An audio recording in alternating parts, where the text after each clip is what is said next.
ഭരണവിരുദ്ധ വികാരമില്ലെന്ന് മന്ത്രി പി രാജീവ്. ബിജെപിയും ഇടതുപക്ഷവും തമ്മിലുള്ള വോട്ടിലെ അന്തരം കുറഞ്ഞുവെന്നും മുനമ്പം വിഷയത്തിൽ ശാശ്വത പരിഹാരം കണ്ടെത്താനാണ് സർക്കാർ ആഗ്രഹിക്കുന്നതെന്നും മന്ത്രി. ബിജെപിയും ഇടതുപക്ഷവും തമ്മിലുള്ള വോട്ടിലെ അന്തരം കുറഞ്ഞുവെന്നും ചേലക്കര സർക്കാർ ഭരണത്തിന്റെ ലിറ്റ്മസ് ടെസ്റ്റാണെന്ന് പറഞ്ഞവർക്കുള്ള മറുപടിയാണ് ഈ വിജയമെന്നും മന്ത്രി പി രാജീവ് പറഞ്ഞു. UDFൽ ഇനി ഇരട്ട അംഗത്വം വേണ്ടിവരുമെന്നും അദ്ദേഹം കൂട്ടിച്ചേർത്തു.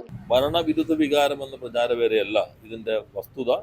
എന്നാൽ ഇതെല്ലാം മനസ്സിലാക്കി ജനങ്ങൾ നൽകിയിട്ടുള്ള അംഗീകാരം അത് 2021 രാഷ്ട്രീയ കാലാവസ്ഥയിൽ നിന്നൊരു മാറ്റവും ഇപ്പോൾ കാണുന്നില്ല. എന്ന് വെച്ചാൽ അന്ന് ഉള്ളതുപോലെയുള്ള രാഷ്ട്രീയ ബലാബലം വയ്ക്കുന്നു. ഗവൺമെന്റിനും ജനങ്ങൾ കുറെ കൂടി വിശ്വാസം അർപ്പിക്കുന്നു. BJPയും ഞങ്ങളും തമ്മിലുള്ള അന്തരം കഴിഞ്ഞ 2 തെരഞ്ഞെടുപ്പ്, നിയമസഭാ തെരഞ്ഞെടുപ്പിൽ വലിയ അന്തരമായിരുന്നു. അത് ലോക്സഭാ തെരഞ്ഞെടുപ്പിൽ 2000-ഓളം വോട്ടിലേക്ക് മാറി. ഇപ്പൊ അത് ചെറിയൊരു വ്യത്യാസമായിട്ട് മാറിയിട്ടുണ്ട്. മുനമ്പം വിഷയത്തിൽ മാധ്യമങ്ങൾക്കെതിരെ അദ്ദേഹം വിമർശനമുന്നയിച്ചു. പൊടിപ്പും തൊങ്ങലും വെച്ച് വാർത്ത കൊടുക്കുന്നുവെന്നും ജുഡീഷ്യൽ കമ്മീഷനെ സമരക്കാർ എതിർത്തത് പെട്ടെന്നുണ്ടായ വികാരമാണെന്നും പ്രശ്നത്തിന് ശാശ്വത പരിഹാരം കണ്ടെത്താനാണ് സർക്കാർ ആഗ്രഹിക്കുന്നതെന്നും മന്ത്രി പി രാജീവ് പറഞ്ഞു. ഇതെല്ലാം ഒരു നിർമ്മിതി, നിങ്ങളുടെ കുറച്ച് മാധ്യമങ്ങളും കുറച്ച് ആളുകളും ചേർന്നൊരു നിർമ്മിതി നടത്തിയിരുന്നു.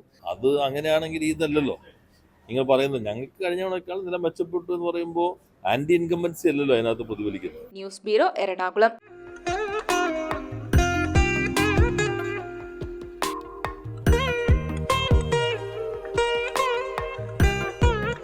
Nakshatra Gold and Diamonds.